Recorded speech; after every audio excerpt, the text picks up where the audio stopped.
Hey there everyone, welcome back again to this 57th video on our FreeCAD series, where today I will be talking about Helix. And if you are my existing subscriber, then please make sure you subscribe to this new channel. As you know already, YouTube have demonetized my previous channel, so that was kind of a big setback for me. And YouTube did not provide us support. So please support us by subscribing to this brand new channel where we are continuing our FreeCAD series. Alright, so let's come back to the topic where we are talking about additive helix. So additive helix sometimes can be very important when we want to form helix or let's say spring-like structure. For that, what we need to do is we need to create section of our spring or of a helix. So let me quickly create our cross section. For that, let's click here on sketch and I'm gonna choose XY plane. Now here, let me take, let's say, a circle, for example. Now let's constrain it. I'm gonna make it, let's say 5 mm, and let's also take distance from the center to the center of this. Okay, and let's make it 20. Now in case of FreeCAD, it is really that simple, guys. Let's click on close and now we have exited from our sketch. Now the next thing here I'm gonna do is I am going to select my sketch and let's click here on additive helix.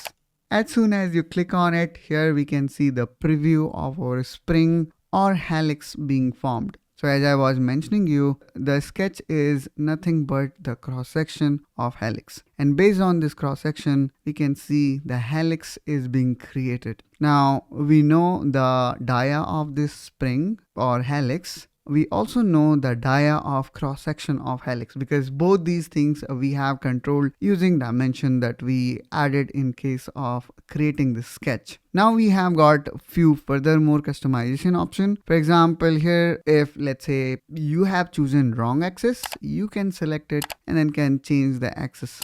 But I think we have chosen the correct axis. I mean, my intention was to use this axis as axis of rotation. But if in case you have chosen the wrong one, then you can select from here.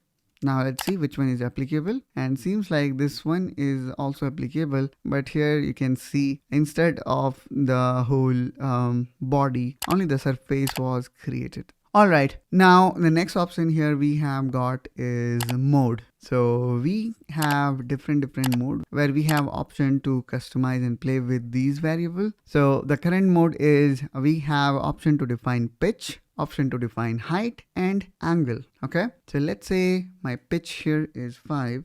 And here you can see how close now it became. So let's make it 7. Okay, now you can see some of difference. And then here we can also define height. So let's make it 50, which will increase the number of helix. And there you go. Now we can see the number of helix now increase. And here we can also define the cone angle. So let's make it I think cone angle we need to see from this cross section. Let's make it 10 degree. And there you go. Here we can see we are changing the dia from this cross section and it is changing at a rate of 10 degree. Now we also have got few more customization options. For example, we can make this spring left-handed or right-handed. We can also make it reverse based on our requirement. So that's all guys from my side in this video. Hope that you find this video helpful and informational. If so, then please make sure you subscribe to Engineering Pritam to follow more such tutorials related to various engineering topics, and I will catch you soon with one such another video. Till then, you take care and bye bye.